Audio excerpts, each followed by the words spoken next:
अस्सलामुअलैकुम। प्रोग्राम जी स्पोर्ट्स के साथ मोहसिन मेहदी आपकी खिदमत में हाजिर है। और पाकिस्तान क्रिकेट टीम की अगर बात करें तो नए साल का आगाज़ न्यूजीलैंड से शिकस्त खाकर कौमी क्रिकेट टीम ने किया। T20 सीरीज़ के बाद टेस्ट सीरीज़ में भी कौमी क्रिकेट टीम क्लीन स्वीप हो गई। पाकिस्तान क्रिकेट बोर्ड के आला हुक्काम बाहर छुट्टियां मनाने में मसरूफ़ है और अवाम के लबों पर यही सवाल है कि बाहर से आए हुए पैराशूटर्स कब तक क्रिकेट के साथ खिलवाड़ करते रहेंगे, कब तक क्रिकेट का बेड़ा गर्क करते रहेंगे। साथ साथ ये भी खबरें सामने आ रही हैं कि मिसबाह-उल हक को अब टाटा बाय बाय करने का वक्त करीब आ पहुंचा और इसकी जगह पाकिस्तान क्रिकेट बोर्ड गैर मुल्की कोच लाने के लिए गौर शुरू कर दिया गया है। इसी पर बात करने के लिए हमारे साथ मौजूद हैं, इससे पहले भी हमारे शो का हिस्सा बनते रहे हैं, पाकिस्तान की जानिब से पहली हैट्री स्कोर की और लेवल 4 क्वालिफाइड कोच हैं। कोचिंग में काफ़ी वसी तजर्बा है। वुमेन की बात की जाए, सिलेक्शन की बात की जाए, क्रिकेट की काफ़ी खिदमात हैं इनकी। मैं बात कर रहा हूँ साबिक टेस्ट क्रिकेटर जलालुद्दीन की। जलाल भाई, आपको वेलकम करेंगे शो में। थैंक यू मोहसिन, शुक्रिया। जी जलाल भाई, आपका भी शुक्रिया। गुफ्तगू का आगाज़ करेंगे लेकिन सबसे पहले चलते हैं अपनी टॉप स्टोरीज की जानिब। कौमी टेस्ट टीम सीरीज में बुरी तरह से नाकाम, न्यूजीलैंड व्हाइट वॉश करने में कामयाब। क्राइस्टचर्च टेस्ट में पाकिस्तान को इनिंग्स और 176 रन्स की शिकस्त। कप्तान की हैसियत से तमाम जिम्मेदारी कबूल करता हूँ। ये सीरीज हमारे लिए बहुत बड़ा सबक था। हमें तीनों शोबों में बेहतरी की जरूरत है। कप्तान कौमी टेस्ट टीम मोहम्मद रिजवान। मैं as a captain, as a player, मैं रिस्पांसिबिलिटी लेता हूँ। थ्रू आउट द पूरा मैच देख ले तो हम तीनों डिपार्टमेंट में उस तरह नहीं कर सके। आईसीसी की नई आलमी टेस्ट रैंकिंग जारी। न्यूजीलैंड ने तारीख में पहली बार पहली पोजीशन पर कब्जा जमा लिया, जबकि पाकिस्तान क्रिकेट टीम 7वीं पोजीशन पर पहुंच गई। पीसीबी का न्यूजीलैंड से टेस्ट और T20 सीरीज में शिकस्त पर मिसबाह-उल हक को हटाने का फैसला। शाहिद आफरीदी टेस्ट सीरीज में शिकस्त पर मायूस। साबिक कप्तान का कहना था, बेहतर कारकर्दगी पेश करने के लिए हुनर और हौसले की जरूरत होती है। कौमी टीम स्कूल की सतह पर क्रिकेट खेल रही है। पाकिस्तान क्रिकेट बोर्ड कौमी टीम की शिकस्त का जिम्मेदार है। Shoaib Akhtar. English football league पर कोरोना के वार जारी। एक हफ्ते में 40 केस पॉजिटिव आए। कोरोना प्रोटोकॉल के तहत मुकाबले जारी रहेंगे। मुंतजिमीन। जी हाँ, आपने टॉप स्टोरीज देखी। जलालुद्दीन साहब हमारे साथ मौजूद हैं, तो कोई देर किए बिना जलाल भाई से पूछेंगे। जलाल भाई, पाकिस्तान क्रिकेट टीम ने न्यूजीलैंड को टॉप रैंकिंग की अगर बात की जाए तो नंबर 1 बना दिया और पाकिस्तान टीम इस वक्त 7वें नंबर पर स्टैंड कर रही है। हमसे नीचे जो टीम है वो जिम्बाब्वे है, वेस्ट इंडीज़ है और ये तमाम तर बांग्लादेश हमसे नीचे है। तो कहाँ हम आ गए? और हर कोई हर फर्द ये सवाल कर रहा है कि क्या हो गया पाकिस्तान क्रिकेट को, कब और कैसे इसमें बेहतरी लाई जाएगी? हुसैन भाई, ये हमने उन्हें नहीं बनवा दिया, उन्होंने अपनी अच्छी क्रिकेट खेली है। न्यूजीलैंड ने तो नंबर 1 बने हैं और वो डिजर्व करते थे और इसलिए उन्होंने दोनों टेस्ट मैच जीते। तो मैं समझता हूँ कि ये कोई ऐसी हैरानकुन बात नहीं है पाकिस्तान की हार, क्योंकि ये तो बहुत ही ज्यादा एक्सपेक्टेड थी और उसकी बेसिक वजह बहुत सिंपल है, जो कि हमारे अक्सर लोग बयान नहीं करते, उस बात को आगे पीछे घुमाते हैं। तो बहुत ही आसान है। इसको अगर आप देखें तो दो टीमों में जो क्वालिटी ऑफ क्रिकेट का फर्क है वो बहुत बड़ा फर्क है। और फिर स्पेशली जब आप न्यूजीलैंड की कंडीशन में खेल रहे हैं वहां तो ये गैप और ज्यादा बढ़ जाता है। तो इसमें मैं तो कोई हैरान नहीं हूँ कि अगर पाकिस्तान दोनों सीरीज हार गया। उसकी बेसिक वजह यही है कि दोनों टीमों में बहुत बड़ा फर्क था, वो हमसे बहुत अच्छे थे और वो जीते हैं। और टेस्ट मैच हमेशा आप याद रखें, टेस्ट मैच वही टीम जीतती है जो बेहतर होती है। 99% वो जीतती है क्योंकि उसमें कमबैक का चांस होता है, उन्हें अपॉर्चुनिटीज होती है। अगर किसी वक्त टीम खराब भी खेल जाए तो वापस आ सकती है। शॉर्ट फॉर्मेट में ये अपॉर्चुनिटी नहीं होती, खासतौर से T20 और वनडे में। तो अक्सर अगर आपको किसी टीम को सही से जज करना है तो उसको आप देखेंगे टेस्ट मैच में, और खासतौर से दोनों जगह देखा जाता है कि होम एंड अवे सीरीज में वो किस तरह परफॉर्म कर रहे हैं। तो इस लिहाज से मैं समझता हूँ न्यूजीलैंड नंबर 1 टीम बनी है, ये डिजर्व, और वो हमसे बहुत अच्छी टीम थी।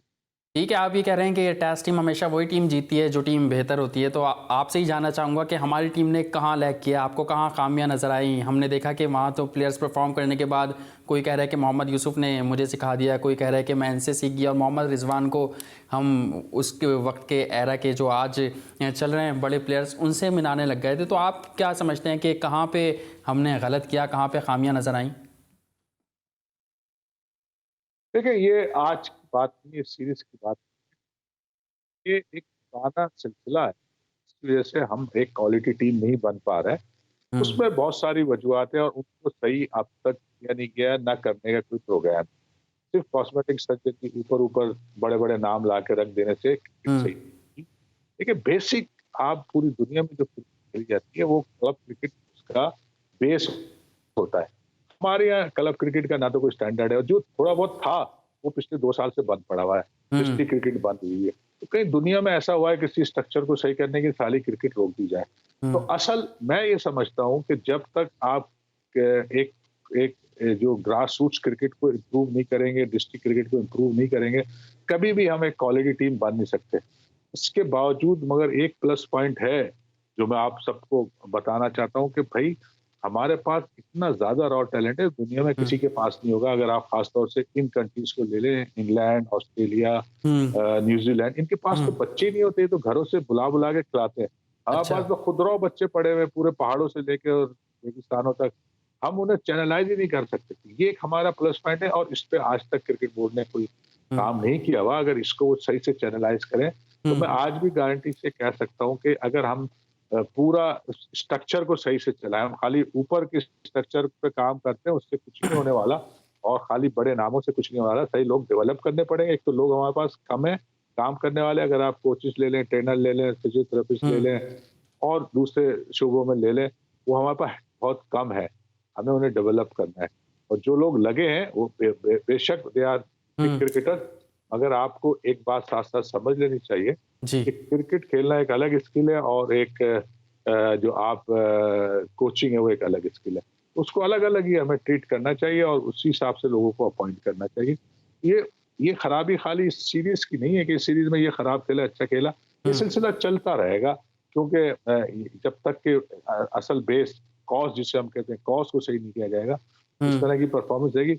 इस सीरीज में जाहिर है अगर आप ये कहना चाहते हैं तो मैं 2 नाम जरूर ले लूंगा तो थोड़ा बहुत इस सीरीज में अच्छा खेलें, जिसमें रिजवान का आपने कहा उन्होंने अपना कुछ गट्स दिखाया बैटिंग में, और थोड़ा जो हम एक्सपेक्ट कर रहे थे कि जी जो फहीम अशरफ है वो एक अच्छे ऑलराउंडर नहीं है बन सकते क्योंकि वो हाफ हाफ है, इसमें आगे उन्होंने कुछ इम्प्रूवमेंट शो किया है, तो वो कुछ इस सीरीज से उभर के आए। बाकी तो जो होना था वो यही होना था और इसी तरह की चीजें होती रहेंगी जब तक कि हम कॉज को नहीं सही करें। ठीक है, जब तक स्ट्रक्चर चेंज नहीं होगा, ग्रास रूट लेवल पर काम नहीं होगा, बकौल जलालुद्दीन साहब के कि रॉ टैलेंट बहुत ज़्यादा मौजूद है लेकिन उसको निखारने की, उसको आगे लाने की ज़रूरत है। वक्त तो एक ब्रेक के बाद जब वापस आएंगे तो मज़ीद कुछ इस बात पर इनसे राय जानेंगे कि क्या वाकई कोचिंग स्टाफ की गलतियाँ हैं या फिर प्लेयर्स की भी अपनी खामियाँ हैं। कहीं मत जाइए, देखते रहिए जी स्पोर्ट्स।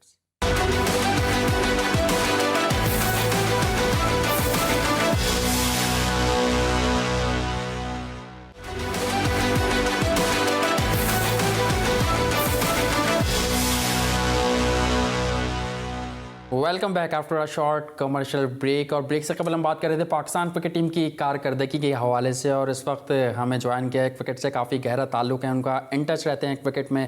सोशल मीडिया की बात की जाए तो वहाँ भी अच्छी फॉलोइंग है, लोग इनकी बातों को सुनते हैं। मैं बात कर रहा हूँ फवाद मुस्तफ़ा साहब की। फवाद साहब, आपको वेलकम करेंगे शो में।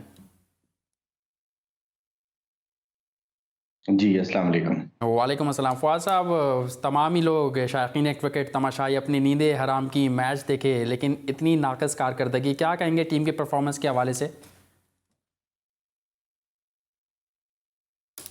देखिए, परफॉर्मेंस हमारी काफ़ी ख़राब रही है, जिस पे आप ऑलरेडी बात भी कर चुके हैं, आगे भी करेंगे।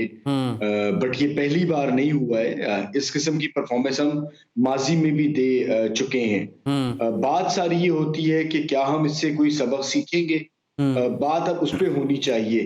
क्या इसके बाद कोई इम्प्रूवमेंट आएगी, कोई बेहतरी आएगी? इस पे कोई काम होगा या ऐसा ही होगा कि जी हम एक बुरी सीरीज हार गए और उसके बाद फिर क्योंकि 1 महीने बाद सबको पता है सब पीएसएल में बिजी हो जाएंगे। अभी ड्राफ्ट 10 जनवरी को है, उसके बाद हम सारे उसमें मसरूफ हो जाएंगे और फिर इसी तरह सफर चलता रहेगा। अगर इसके बाद कोई बेहतरी आती है या इससे कुछ सीखा जाता है या सबक लिया जाता है फिर तो ठीक है, वरना फिर हम और आप हर सीरीज के बाद, इंग्लैंड की सीरीज के बाद भी बात कर रहे थे, अब इस सीरीज के बाद और बुरा खेले तो बात कर रहे हैं, फिर साउथ अफ्रीका आ जाएगी। सो बेहतरी के बारे में अगर सोचा जाए और इससे सबक लिया जाए तो ठीक है, लेकिन अगर ना लिया जाए तो फिर हम और आप कर क्या सकते हैं? इसकी बिल्कुल। वजह ये कि हम यही बता सकते हैं कि किस तरह से बेहतरी लाई जा सकती है, क्या बेहतर ऑप्शंस हैं हमारी नज़र में, लेकिन अमल करना उस पे क्रिकेट बोर्ड की ज़िम्मेदारी होती है। बिल्कुल सो अमल करना। खराबियाँ सालों से नज़र आ रही हैं, और अब इतना बुरा हो गया है कि अब खराब से खराबतर चीज़ें होती जा रही हैं। बिल्कुल अमल करना आप कह रहे हैं कि पाकिस्तान क्रिकेट बोर्ड की ज़िम्मेदारी है। तो जलाल भाई, अमल की बात आई, ब्रेक से कबल मैं ये बात करके गया था कि अमल करना खिलाड़ियों का काम है ग्राउंड पे अगर देखा जाए तो आप क्या कहेंगे? ये शिकस्त का मलबा, मोहम्मद रिजवान ने तो ज़िम्मेदारी कबूल की है, आप क्या कहेंगे कि खिलाड़ी इस शिकस्त के ज़िम्मेदार हैं, कोचिंग स्टाफ शिकस्त का ज़िम्मेदार है? ख़बरें वहाँ से ज़रा ये भी बता रहे हैं कि कोचिंग स्टाफ में आपस में ग्रुप बंदियाँ हैं। मुझे आवाज़ की तो आवाज़ नहीं आई है। अगर जो आपका सवाल है उसका मैं जवाब देता हूँ। जी जी। देखिए, हर एक का अपना रोल है जो और उसकी अकाउंटेबिलिटी होती है। सबसे पहली चीज़, अगर आपने प्लेयरों को अकाउंटेबल बनाना है तो उस प्लेयरों के साथ एक वैल्यूज टीम की सेट की जाती है और उस टीम के वैल्यूज के साथ उनके टारगेट सेट किए जाते हैं और उस टारगेट्स और वैल्यूज की बेस पे उनका असेसमेंट होता है। हमने तो सुना नहीं हमारे ऐसा कुछ होता है, तो आप किसको जिम्मेदार ठहराएं, कैसे ठहराएंगे? इसी तरह जो रोल है कोच का या कोचिंग स्टाफ का या टीम मैनेजमेंट का, उनकी भी इसी तरह अपने अपने रोल है, उनको उसी हिसाब से उनकी असेसमेंट होती है, उनके टारगेट होते हैं, उनकी वैल्यू सेट होती है। तो ये तो है मॉडर्न डेज क्रिकेट कोचिंग का कॉन्सेप्ट, जो कि हमारी अब तक नहीं हो रहा, जहां तक मुझे पता है। तो आप कैसे कह सकते हैं कि ये किसी को आप जिम्मेदार ठहराएंगे उसको और कोचिंग स्टाफ को ठहराएंगे? ये सब एक एक आउटकम है उन चीजों का जो कि हमारी बेसिक खराबी है। और वो बेसिक खराबी है कि हमारे यहाँ ना तो क्रिकेट स्ट्रक्चर सही मैनेज हो रहा है और ना ही हमारी क्रिकेट डेवलपमेंट के प्रोग्राम सही हैं, और जो लोग उनको रन कर रहे हैं वो उसके काबिल नहीं है, यानी उन्होंने उस चीज की ट्रेनिंग नहीं ली हुई, तो कभी भी रिजल्ट अच्छा नहीं आ सकता। अगर आप समझ जाए कि ये न्यूजीलैंड सीरीज हार गए और फलाने खराब खेला, ये तो होता ही रहेगा। ये कोई आज नई बात थोड़ी है। पिछले 10-15 साल तो मुझे बात करते हो गए, तो आप क्या समझते हैं कि ये आज हम इसको बात कर रहे हैं तो कल ये सही हो जाएगा? कभी भी सही नहीं होगा। चाहे फॉरेन कोच आ जाए, ये कोच आ जाए, ये तो थे ही पहले गलत अपॉइंट हुए थे, आपको मैं पहले दिन से कह रहा हूँ। और आप देखें रफ्ता रफ्ता अब इनके खिलाफ मीडिया भी बात कर रहा है, पहले मीडिया इनके खिलाफ नहीं कर रहा था बात। मौका दो मौका दो मौका दो। भाई, पहला फैसला अगर गलत है तो वो हमेशा गलत ही रहेगा ना। और उसमें आपने देखा कि मिसबा को पहले सिलेक्शन से हटाया, आप कोचिंग से हटाने की बातें हो रही हैं, मगर ये इसका हल नहीं। हल ये है कि जो फैसले हो रहे हैं वो गलत हो रहे हैं, उन फैसलों को सही करने की जरूरत है। और वो फैसले जब सही होंगे जब जो लोग वो फैसलों में शामिल हैं उनको उस काम की विजडम हो उनमें, और उन्हें पता हो कि हम किस बेस पे ये फैसला कर रहे हैं। बिल्कुल आपने तो काबिलियत के हवाले से हार जीत तो एक टेम्परेरी इशू है जो कि किसी चीज को रिफ्लेक्ट कर रहा है, जो वो रिफ्लेक्शन जो है वो उस चीज का आ रहा है जो कि खराबियां हैं। तो मैं खाली इस टीम की परफॉर्मेंस को लेकर बात नहीं करना चाहता, मैं जनरल बात कर रहा हूँ कि हमारी क्रिकेट सही नहीं हो सकती क्योंकि हमारी डायरेक्शन गलत है। डायरेक्शन गलत है। और काबिलियत की आपने बात की तो कल आकिब जावेद ने भी काबिलियत के हवाले से बात की थी, फवाद मुस्तफ़ा साहब, उन्होंने कहा था कि वक़ार यूनिवर्सिटी मिसबाह उल हक तो स्कूल में कोचिंग करने के काबिल भी नहीं है। इस पर आप क्या कहेंगे? देखिए, वो उनका बयान है, उन्होंने कहा है इस पे वही बात करेंगे। हाँ, बट मैं एक चीज जरूर समझता हूँ, जलाल भाई भी जो शुरू में बात कर रहे थे, कोचिंग एक शोबा है और उसमें जब भी आप हायरिंग करते हैं सो उसमें उसका रेलेवेंट एक्सपीरियंस जरूर देखना चाहिए। हमारे यहाँ जो हमारे साबिक लेजेंड्स रहे हैं, स्टार्स रहे हैं, उनको एडवांटेज जरूर होता है कि पाकिस्तान में एक बहुत बड़ा फैन क्लब है, सोशल मीडिया पे एक्टिव है, जो उनके खेल की परफॉर्मेंस पे, जो खेल पे उन्होंने कारनामे अंजाम दिए हैं, उसके बेसिस पे एक्सपेक्ट करते हैं कि जब वो कोचिंग के शोबा अपनाएंगे या उसमें आएंगे तो कुछ रहेंगे। अच्छा, मैं कतई तौर पे इससे बिल्कुल भी डिसएग्री नहीं करता, लेकिन मेरा कहना ये कि एक प्रोसेस के थ्रू है। आप कोचिंग का एक प्रोसेस शुरू करेंगे, आप उस पर कुछ ना कुछ काम करेंगे, फिर आप जाके आगे जरूर कामयाब होंगे। एज ए खिलाड़ी तो आप बहुत सक्सेसफुल रहे हैं, लेकिन जरूरी नहीं है कि ऐसा कोच भी आप कामयाब रहें। जब मिसबाह उल हक को एज अ हेड कोच और चीफ सेलेक्टर सब कुछ ही बना दिया गया था, तो मेरा सवाल उस वक्त यही था कि ये एक ऐसा है चीज होने जा रही जिसमें कोई चेक एंड बैलेंस नहीं है। एक आदमी है, उस पर आपने जिम्मेदारी डाल दी है। उनकी चले शक नहीं कर रहा, सब कुछ समझता हूँ कि जी वो बड़े अच्छे तरीके से चलाएंगे, सब कुछ करेंगे, लेकिन अगर एक आदमी गलती करेगा तो उसका खमियाजा पूरी टीम को भुगतना पड़ेगा और बहुत बुरे अंदाज में होगा, बिकॉज टीम भी वही सेलेक्ट कर रहे हैं और फिर खिला भी वही रहे हैं। अच्छा, हम सिस्टम्स दूसरे मुल्कों के पसंद करके लाना हम बड़ी एक अचीवमेंट समझते हैं, बट वहाँ का एक कल्चर मुख्तलिफ होता है, वहाँ का रहन सहन मुख्तलिफ है, वहाँ अलग है खेल। और कोई ऐसा कि हम क्रिकेट कुछ आपकी तरफ से टैक्टिकल इशू आ रहा है। जलाल साहब, आपसे बात करूंगा, आपसे जानना चाहूंगा, आपने बात की सिलेक्शन से हटाया, बैटिंग कोच से हटाया, अभी फवाद मुस्तफ़ा साहब भी ये बात कर रहे हैं कि एक ही बंदे की जिम्मेदारी के हवाले से, तो अब कहा जा रहा है कि बाहर से कोई फॉरेन कोच लाया जाएगा पाकिस्तान क्रिकेट टीम के लिए। आप समझते हैं कि ये तरीक़ेकार सही है, कोच लाना सही है बाहर से? देखिए, बाहर से आए या पाकिस्तान से आए, उसकी क्रेडेंशियल कोचिंग के हवाले से अच्छी होनी चाहिए, उसके अपने बेल्ट में कोई ना कोई सक्सेस स्टोरी होनी चाहिए, चाहे वो पाकिस्तान, चाहे वो, और उसने इस काम के लिए कुछ ना कुछ ट्रेनिंग ली है। ये इसका बेसिक क्राइटेरिया होता है किसी कोच लाने का। अब अगर आप इन्हें हटाएं और नया कोच भी ले आएंगे तो थोड़ा बहुत फर्क पड़ सकता है, क्योंकि प्लेयर जो हमारे डेवलप हुए हैं, जो जाहिर अभी तो यही प्लेयर रहेंगे, एकदम तो चेंज नहीं आ सकता जी। उस जो 15, 20, 25 का ग्रुप है या जो 25, 30 गए हैं, इनमें से ही घूम फिर के खेलना है ना किसी ने।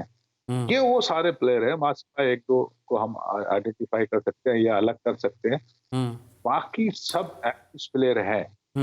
एवरेज प्लेयर आपको मैं समझा दूं कि एवरेज प्लेयर क्या होता है।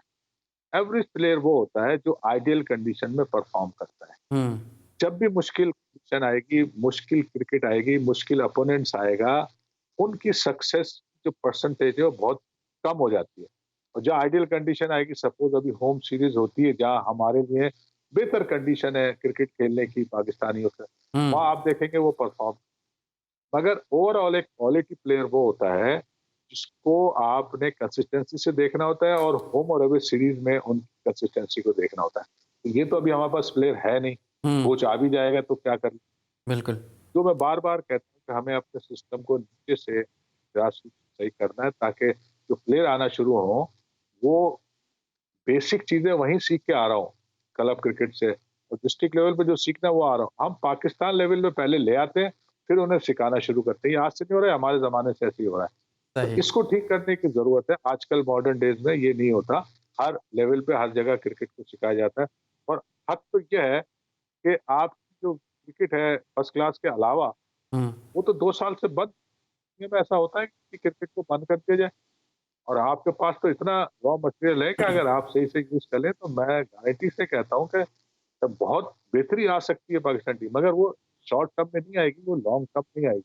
बिल्कुल, आपको सब्र चाहिए, आपको ऐसे लोग चाहिए जो डेडिकेटेड हो, वो वहाँ काम करें और एक अच्छा टीम वर्क हो। हमारे आज तक टीम वर्क देखा हमने पूरे क्रिकेट बोर्ड से लेके, और चाहे वो टीम मैनेजमेंट हो या डिस्ट्रिक्ट के कोचेज हो या अब तो एसोसिएशन बन गई है 6 उनके कोचेज हो, में आपस में नहीं बनती। टीम वर्क के बगैर कहती है वो चीज है।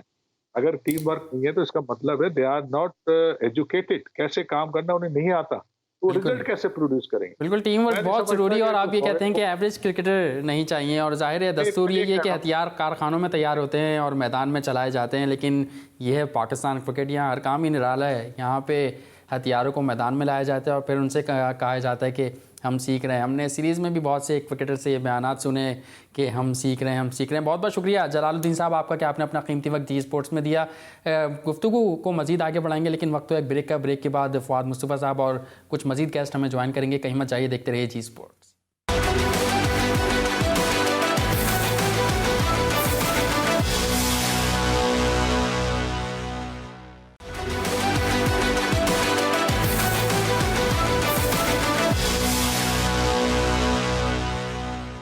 स्पोर्ट्स में एक बार फिर खुश आमदीद और फ़वाद मुस्तफ़ा साहब हमारे साथ मौजूद हैं। फ़वाद साहब, जलालुद्दीन हमारे साथ ब्रेक से कबल मौजूद थे और जूनियर लेवल के हवाले से वो बात कर रहे थे। तो आप भी जैसे मैंने कहा कि क्रिकेट से काफ़ी इन टच रहते हैं। जूनियर लेवल की अगर मैं आपसे बात करूं तो ये कल्चर कब ख़त्म होगा? हमने देखा है जूनियर लेवल पर सिफारिशात चलती हैं, पर्चियाँ चलती हैं, फिर अगर वही पर्चियाँ वही सिफारिशात आगे आती हैं, पाकिस्तान में खेलती हैं, तो फिर यही हाल होता है जो हो रहा है। तो इस कल्चर को कितना तब्दील होने की ज़रूरत है?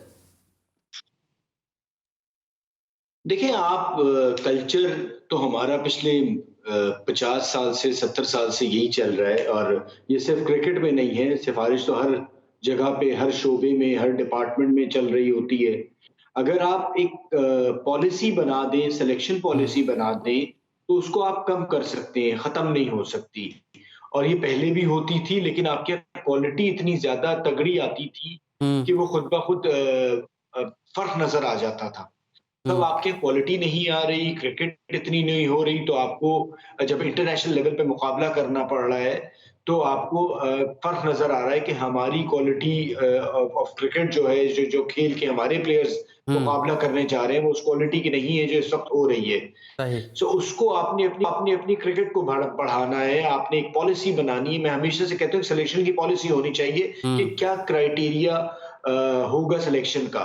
अगर आप नेशनल लेवल पे अगर आप टीम सेलेक्ट करें, टेस्ट टीम, तो उसमें क्या फर्स्ट क्लास की परफॉर्मेंस रिक्वायर्ड है, क्या आपने खेला हुआ है, क्या आपने किया हुआ है। जब वो राइटिंग में आ जाता है तो मुश्किल हो जाती है सेलेक्ट करने वालों के लिए भी कि उस बेसिस से हट के वो फिर जस्टिफाई नहीं कर पाते, और फिर इसको आप कम से कम कर सकते हैं। तो जी, क्रिकेट भी माशरे का हिस्सा है, तो जिस तरह माशरे के बाकी शोबों में होता है, क्रिकेट में भी होता है। बट यहाँ पर ग्राउंड में आदमी एक्सपोज हो जाता है, नजर आ जाता है। सो हमें यही सोचना कर रहा था कि हम बेहतरी कैसे ला सकते हैं, और अब हम उस जगह पे पहुंचे हुए हैं कि कुछ अरसे बाद अगर हम यहीं रहे तो शायद बड़े मुल्क जो हैं वो क्रिकेट के हमसे बड़ी सीरीज खेलना बंद कर दें। फिर वो एक टेस्ट, जैसे न्यूजीलैंड ने 2 टेस्ट दिया था, इसी किस्म की सीरीज हमें मिले, और हम फिर बांग्लादेश और जिम्बाब्वे, वेस्ट इंडीज, इन्हीं टीमों के आगे और श्रीलंका के आगे खेलते रहे।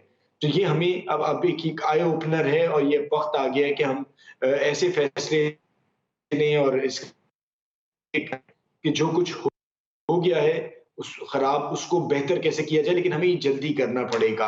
अब हमारे पास टाइम नहीं है। तो उम्मीद यही है कि कुछ चीजें सीखी जाएं, और उससे रिलेटेड मुश्किल फैसले भी हो तो लेने चाहिए, लेकिन जो भी फैसले होते हैं ना, वो कोई बेसिस पे होने चाहिए। ये इसलिए नहीं होना चाहिए कि जी हार दिया तो उसको हटा दिया, फिर इसको निकाल दिया, फिर इसको ले आए। हम जिसको भी लाएं या हटाएं, कोई बेसिस पे हो तो ज्यादा अच्छी चीज होती है। हमारे यहाँ बेसिस पे नहीं होता। हमारे यहाँ होता है कि बस ये खत्म हो गया, अच्छा नहीं कि इसको हटा दो, सोशल मीडिया का प्रेशर, उसको ले आओ। सो जब तक ये होता रहेगा तो आई डोंट थिंक कि ऐसे कोई इंप्रूवमेंट आएगी। बिल्कुल, फैसलों की आप बात कर रहे हैं, पॉलिसीज़ की आप बात कर रहे हैं, तो अब से कुछ महीनों पहले director high performance centre Nadeem Khan हैं, तो क्या पॉलिसी वो बना रहे हैं? उन्होंने कहा था कि 6 महीने बाद हमारी T20 क्रिकेट में आपको तब्दीली देखने को मिलेगी। तो ये तब्दीली हमें देखने को मिली है। साथ साथ कौन जवाबदेह होगा पॉलिसीज़ का? और इस वक्त एक कॉलर हमारे साथ मौजूद हैं, पहले उनसे बात करते हैं। कौन सा, आप कहाँ से बात कर रहे हैं, क्या कहना चाहेंगे? जी अस्सलाम वालेकुम जी, खालिद हसन बोलो इस्लामाबाद से। कैसे हैं मेहदी भाई, ठीक ठाक हैं? ठीक ठाक सर। खालिद साहब क्या कहेंगे, क्या सवाल करेंगे? फ़वाद मुस्तफ़ा साहब आज हमारे साथ मौजूद हैं। मेरा जो बात करना है उसमें मेरा सवाल भी है। जी। पहली बात तो ये है कि देखें, बात सुने, आपने प्रोफेशनल्स को भी ट्राई किया है, अपने बाहर के कोचेस को भी ट्राई किया है। ये जैसे नूर खान थे, उस टाइप आप लेके आए नॉन प्रोफेशनल। मतलब ये है कि जो जिन्हें क्रिकेट खेले है लेकिन उनके क्रिकेट में रिकॉर्ड नहीं है, लेकिन क्रिकेट की उन्हें मतलब नो हाउ बहुत ज्यादा है, उनको लाके आप ट्राई करें। इसमें एक तो फेवरेटिज्म भी खत्म होगा, दूसरा ये जो है ना अपना लाइकिंग और डिसलाइकिंग ये भी खत्म हो रही है। ठीक है, बहुत शुक्रिया खालिद साहब कि आपने अपना सवाल किया। फ़वाद मुस्तफ़ा साहब, लाइकिंग डिसलाइकिंग और पॉलिसीज़ के हवाले से जो मैंने आपसे पूछा नदीम खान के हवाले से, क्या उनसे जवाब तलबी होगी? देखिए, नदीम खान साहब को अभी आए हुए काफी अरसा नहीं हुआ, और जो बहुत से डिसीजंस ये हुए हैं टीम मैनेजमेंट के हवाले से, उसमें मेरे ख्याल से नदीम खान का इतना रोल भी नहीं है। Nadeem Khan national high performance centre बना है, और उसके हवाले से आपकी एक बात तो बिल्कुल ठीक है कि जो भी पॉलिसी पॉलिसी है अब आके बतानी चाहिए कि क्या पॉलिसी है, किस तरह से चीजों को लेके जाया जाएगा, या आगे 6 महीने का क्या प्रोग्राम है, साल का क्या प्रोग्राम है। मोस्ट प्रॉब्ली आई बिलीव कि बहुत जल्द इस पे उन्हें बात करनी पड़ेगी और उनकी टीम बात करेगी।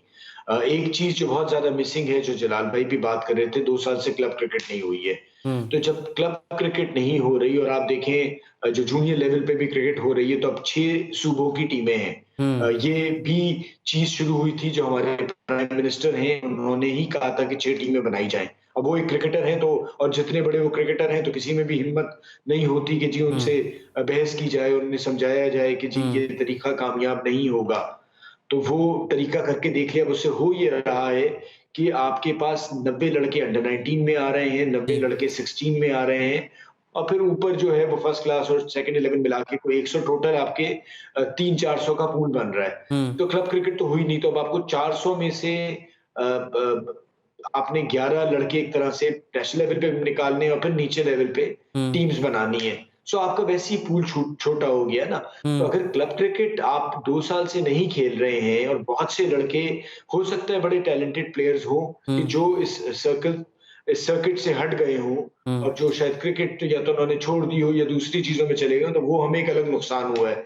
तो हम जितनी जल्दी हो सके, पहला काम हमारा ये है कि हम सिटी लेवल पे क्रिकेट को स्टार्ट करें, हम क्लब क्रिकेट स्टार्ट करें। बिल्कुल, क्लब क्रिकेट के हवाले से फवाद मुस्तफा साहब आपने बात की, ज़रूरी है क्लब क्रिकेट का होना पहले हुआ करती थी, और हमने देखा कि बहुत से क्रिकेटर्स ऐसे थे जो क्लब से ही पाकिस्तान खेल गए। आज शिकस्त के बाद हमने देखा कि पाकिस्तान क्रिकेट बोर्ड के मीडिया डिपार्टमेंट ने मोहम्मद रिजवान से बातचीत की, और वो बातचीत जब सामने आई तो उसमें मोहम्मद रिजवान का क्या कहना था, पहले वो सुनवाते हैं।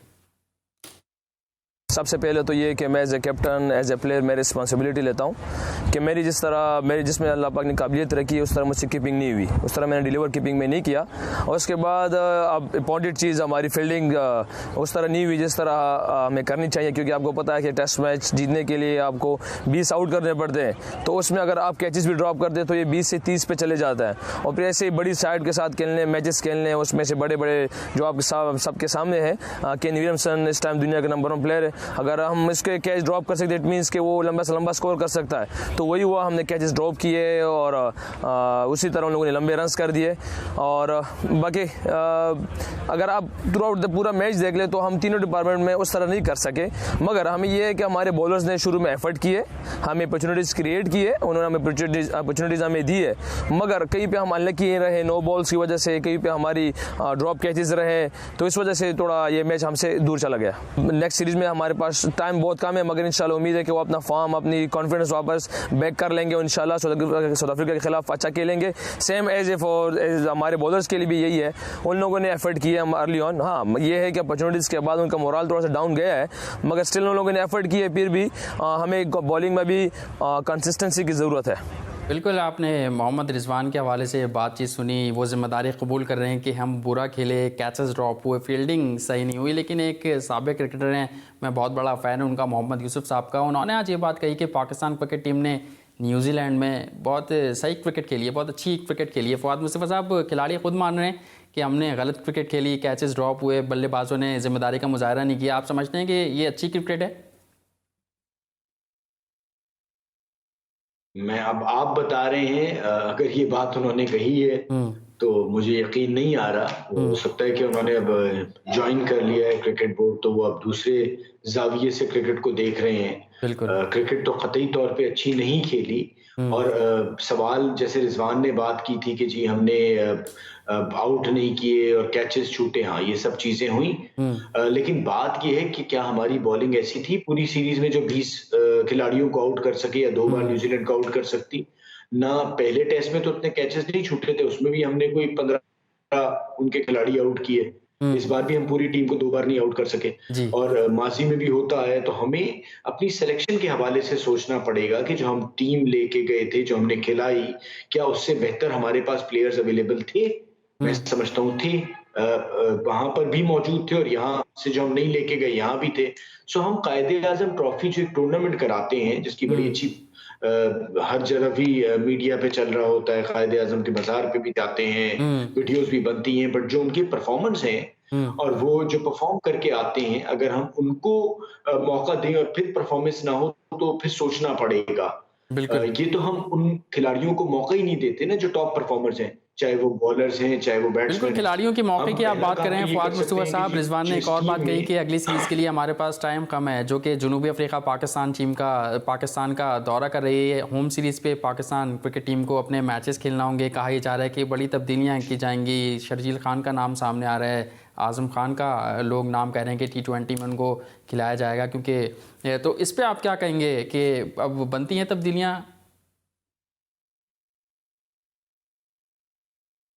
देखिए ऑब्वियसली तब्दीलियां बनती हैं मोहसिन, उसकी वजह ये है, आप अपनी बॉलिंग तो देख लें। आपकी ये बॉलिंग जो थी, आपने इसे काफी अपॉर्चुनिटी दे दी और मेरे ख्याल से अब बनती है। और आपके जो टॉप परफॉर्मर्स हैं, अब बराए करम ये हटके कि जी हमारा एक प्रॉब्लम ये हो गया है कि हर आदमी ही सेलेक्टर है इस मुल्क में। कोई मैच देख के आता है, वो कहता है कि जी आज ताबिश खान की बॉल नहीं पहुंच रही। कोई कहता है कि हाँ जी रन तो कर दिए, बल्ला उधर से आ रहा है, इधर से आ रहा है। सो भाई अगर आपके टॉप परफॉर्मर्स हैं और उन्होंने परफॉर्म किया है, उनका एक्सपीरियंस है, बिकॉज टेस्ट क्रिकेट में 4 रोजा क्रिकेट के एक्सपीरियंस बहुत मायने रखता है। तो उसके बेसिस पे अगर आप खिला दें और फिर देख लें कि वो करते हैं क्या नहीं करते। पहले तो आप खिला ही नहीं रहे होते उस बेसिस पे। अगर बिल्कुल उस अब पे आप नए चीफ खिला सेलेक्टर आए दें हैं तो मैं फवाद मुस्तफा समझता साहब, हूँ कि मोहम्मद बहुत वसीम, बेहतरी आ आपको क्या सकती लगता है है। वो मौका देंगे डोमेस्टिक के परफॉर्मर्स को, डोमेस्टिक में जान लड़ाने वालों को? मौका देना चाहिए, उनसे उम्मीद है कि वो देंगे। अब ऑब्वियसली बात तो उसी वक्त पता चलेगी कि वो जब आए हैं और उसके बाद वो क्या फैसले करते हैं। उम्मीदें तो मिसबा से भी बहुत बेहतर थी कि वो इतना डोमेस्टिक क्रिकेट को ठीक है, मैंने समझते हैं, इतना खेले हैं मोहम्मद और वसीम के उसको हवाले से तो आपसे जाना। उसी सलीम बेसिस पे यूसुफ के वो हवाले से सिलेक्शन क्या करेंगे। कहेंगे, जो क्रिकेट कमेटी के चेयरमैन हैं और कहा जा रहा है कि क्रिकेट कमेटी के बड़े मिसबाह उल हक से नाखुश हैं, तो वो पूछेंगे मिसबाह उल हक से? देखिए पूछना तो पहले भी चाहिए था ना। अभी आपने जितने भी पूरा सीजन खत्म होने के बाद जो सब जितने पिछले साल के कोचेस थे उनको बुलाया था, उनका अप्रेजल हुआ था, उनसे इंटरव्यू हुए थे। उस दौरान मिसबा से बात क्यों नहीं हुई थी?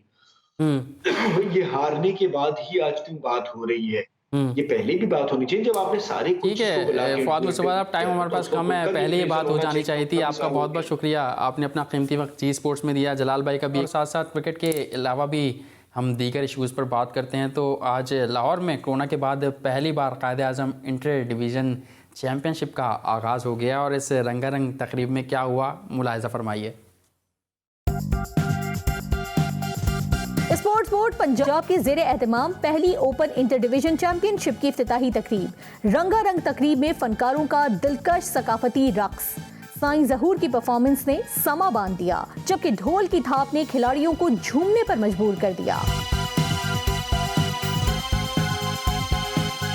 तकरीब में सूबाई वजीर खेल राय तैमूर खान भट्टी, डीजी स्पोर्ट्स अदनान अरशद ओलक समेत दीगर अफसरान ने शिरकत की। हमारी इंटर डिविजनल गेम्स हमारा एक पायलट प्रोजेक्ट है और इसके बाद हम इंशाअल्लाह ताला जो इस साल में पंजाब गेम्स ऑर्गेनाइज करवाएंगे वो एक तारीखी अहमियत की हामिल होंगी, और उसमें हम भरपूर कोशिश करेंगे कि हम अपने नौजवानों को ज़्यादा से ज़्यादा खेलने के मौके भी फराहम करें और उनकी फलाह के लिए भी बहुत ज़्यादा सोचें। 9 डिवीजन से आए 570 से ज्यादा खिलाड़ियों का ओलंपिक्स क्वालिफायर अरशद नदीम की क़यादत में मार्च पास्ट। शानदार आतिशबाजी ने तकरीब को 4 चांद लगा दिए। 2 रोज तक जारी रहने वाली चैंपियनशिप में आर्चरी, बैडमिंटन, टेनिस, एथलेटिक्स के मुकाबले होंगे। कैमरामैन ओवैस राजपूत के साथ सबा पाशा, GTV न्यूज़, लाहौर। यहाँ आपने देखा शानदार तकरीब का शानदार पैकेज हमारी नुमाइंदा सबा पाशा ने तैयार किया था, और इसी तरह यकीनन आपको हमारे प्रोग्राम पसंद आएगा। इसी के साथ साथ सैयद मोहसिन मेहदी और जी स्पोर्ट्स की पूरी टीम को इजाज़त दीजिए। अपना ख्याल रखिएगा। आपसे एक बार फिर कल मुलाकात होगी। अल्लाह हाफ़िज़।